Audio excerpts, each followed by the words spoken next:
college basketball down here on Tobacco Road. You don't do that.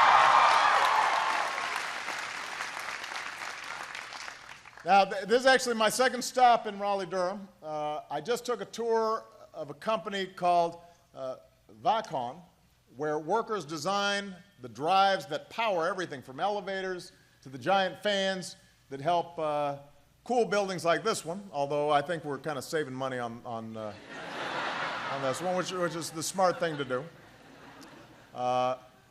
So this company's making these engines and these systems more efficient, saving businesses big bucks on energy costs, improving the environment. Those savings get passed on to customers, puts money in people's pockets, and growing companies that need the products that Vacon makes, they're benefiting enormously. So it's a good news story, but in a global economy, that company, just like every company in America, has to keep inventing and innovating in order to stay on the cutting edge. And that's where all of you come in. Here at NC State, you know something about innovation. You've got one of the largest undergraduate engineering programs in the country. That's worth cheering for.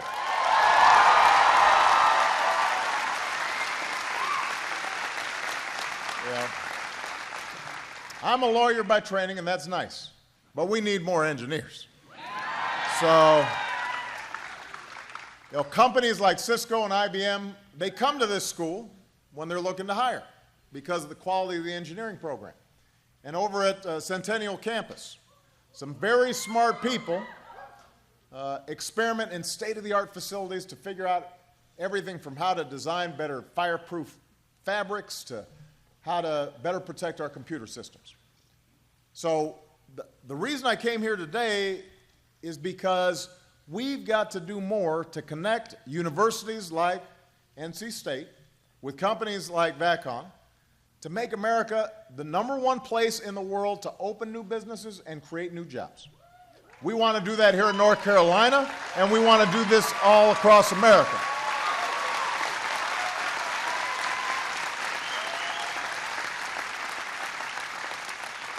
Now, it's been more than 5 years since a devastating recession cost this country millions of jobs, and it hurt North Carolina pretty tough.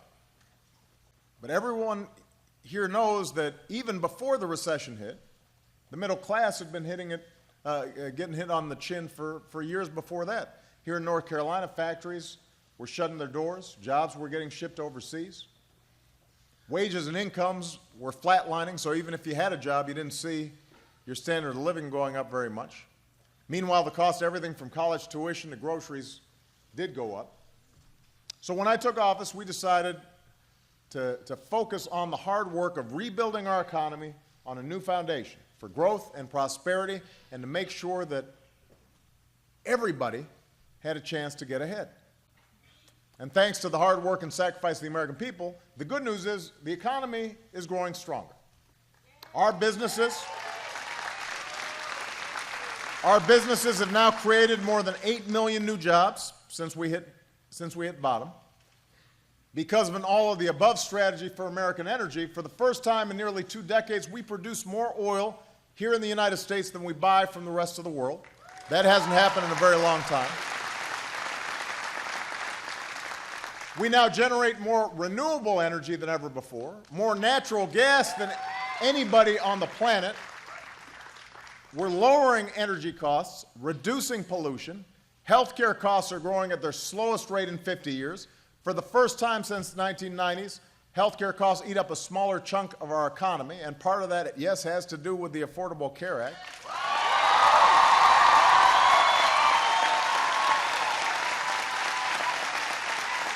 And so, over time, that means bigger paychecks for middle-class families, bigger savings for companies that are looking to hire.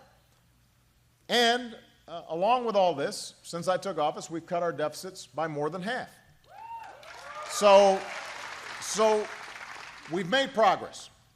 And that's what I mean when I say this can be a breakthrough year for America. The pieces are all there to start bringing back more of the jobs that we've lost over the past decade. A lot of companies around the world are starting to talk about bringing jobs back to the United States, bringing jobs back to places like North Carolina, partly because we got cheap energy costs, we got the best workers in the world, we got the best university systems in the world, and we got the largest market in the world. So the pieces are there to restore some of the ground that the middle class has lost in recent decades. Start raising wages for American families. But it requires us to take action. This has to be a year of action. And here in North Carolina, you're doing your part to create good jobs that pay good wages. Congress has to do its part too, because restoring the American dream of opportunity for everyone who's willing to work for it is something that should unite the country. That shouldn't divide the country. That's what we should be aspiring to, that everybody has a shot if they're willing to work hard and take responsibility. So in the short term, one thing Congress could do is listen to the majority of the American people and restore the unemployment insurance for Americans who need it. And let me just make an aside here. North Carolina still has a higher than average unemployment rate. So this is important to this state. Folks aren't looking for a handout. They're not looking for special treatment. There are a lot of people who are sending out resumes every single day, but the market, the job market is still tough in pockets around the country, and people need support, a little help, so they can look after their families while they're looking for a new job. So Congress should do the right thing and extend this vital lifeline for millions of Americans. Of course, that's just short term. Long term, the challenge of making sure everybody who works hard can get ahead in today's economy is so important that we can't wait for Congress to solve it. Where I can act on my own without Congress, I'm going to do so. And today I'm here to act, to help make Raleigh-Durham and America a magnet for the good, high-tech manufacturing jobs that a growing middle class requires and that is going to continue to keep this country on the cutting edge. So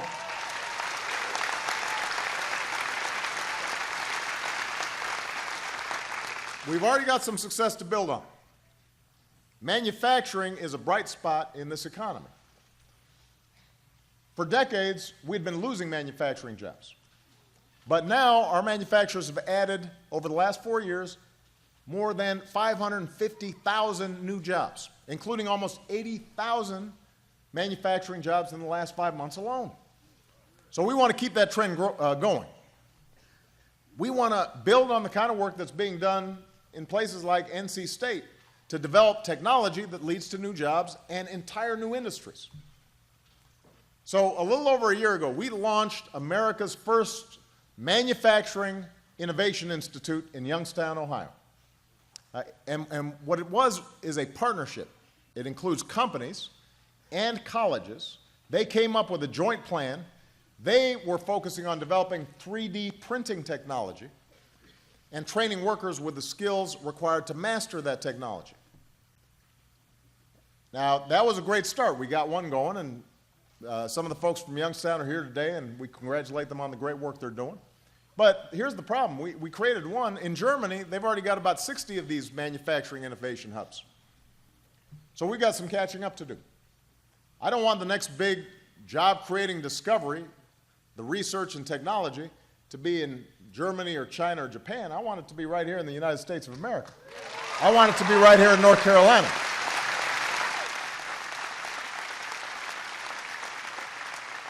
So what I said was, in my State of the Union address last year, I said to Congress, let's set up a network of at least 15 of these manufacturing hubs all across America, focusing on different opportunities where we can get manufacturing innovation going, create jobs, make sure that the research is tied to businesses that are actually hiring, and those synergies are going to grow the economy regionally and ultimately across the whole country.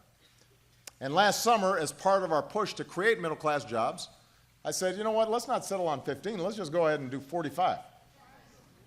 Republicans and Democrats in the House and the Senate introduced bills that would get this going. That's good. But they haven't passed the bills yet. So I want to encourage them to continue to pass the bills that would create 45 of these manufacturing hubs. In the meantime, I'm directing my administration to move forward where we can on our own. So today, after almost a year of competition, I'm pleased to announce America's newest high-tech manufacturing hub, which is going to be focused on the next generation of power electronics, is going to be based right here in Raleigh, North Carolina.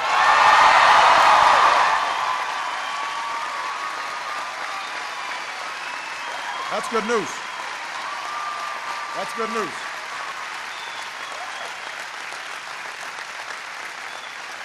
So, that's good news. It's great.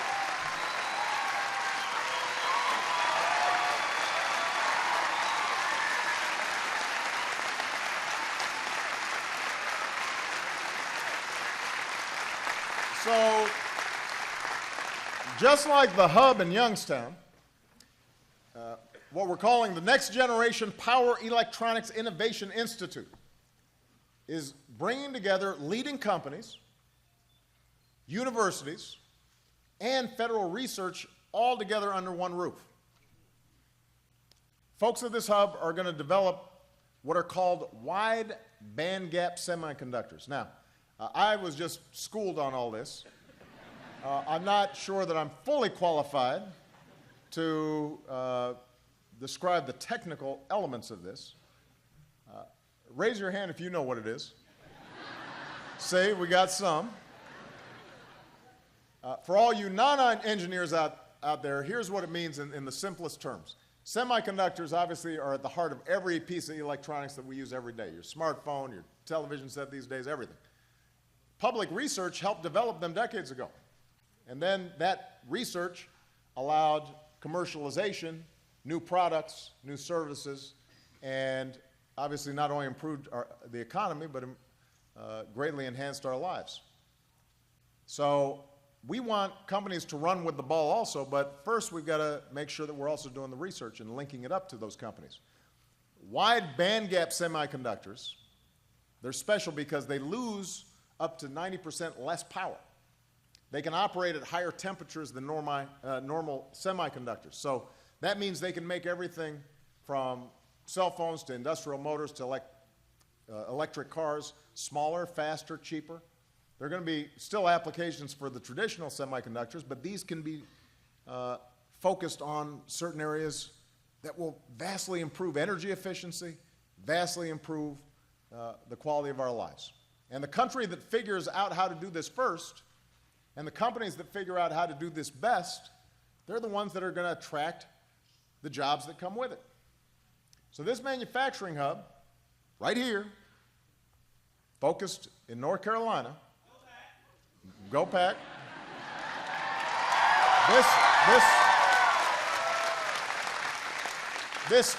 This hub is going to make it easier for these wide bandgap semiconductors to go from the drawing board to the factory floor to the store shelves. Or not necessarily the store shelves, because what I just saw, for example, were these really big pieces of equipment that are attached to utility companies or help windmills translate the power they're generating actually get transmitted to where they're going to be finally used. It's going to bring together chip designers, manufacturers with companies like Vacon and Delphi that stand to benefit from these new technologies. And this will help big companies, but it's also going to help small companies because they're going to be able to use equipment they otherwise wouldn't be able to afford to test and prototype new products. And of course, American workers will be able to come right here to North Carolina to learn the skills that companies are looking for. And the next generation of manufacturing will be an American revolution. So in the coming weeks, we're going to be launching 2 more of these innovation hubs. We've already got them all planned out. One's going to focus on digital design and manufacturing. Another is going to be developing lightweight metals that could transform everything from wind turbines to military vehicles. And together, they're going to help build new partnerships in areas that show potential. They'll help to lift up our communities. They'll help spark the technology and research that will create the new industries, the good jobs required for folks to punch their ticket in the middle class. And that's what America's all about. You know, we have always been about research, innovation, and then commercializing that research and innovation so that everybody can benefit. And then we start selling our stuff all around the world. We start exporting it. And we create good jobs. And middle-class families then are able to buy the products that result from this innovation. And you get a virtuous cycle where everybody's doing better and nobody's left behind. And that's what we can do if we pull together the way those companies and universities have pulled together as part of this bid. Now, this is going to be a long haul. We're not going to turn things around overnight. A lot of jobs were lost, in the textile industry and furniture making. But the great news is that ultimately, because our people are good and smart and hardworking and willing to take risks, we are going to be able to start bringing those jobs back to America. And that's what we do. When times get tough, we don't give up. We get up, we innovate, we adapt, we keep going, we look to the future. And I want all of you to know, North Carolina, that as long as we keep working together and fighting together and doing what it takes to widen the circle of opportunity for more Americans so nobody's left behind. If you work hard, if you are responsible, then you can go out there, get a skill, train yourself, find a job, support a family. If we work together and that's our focus, there's nothing we can't achieve. There's no limit to how far we can go. So congratulations, North Carolina State. Congratulations, Raleigh. Let's get to work. God bless you. God bless America.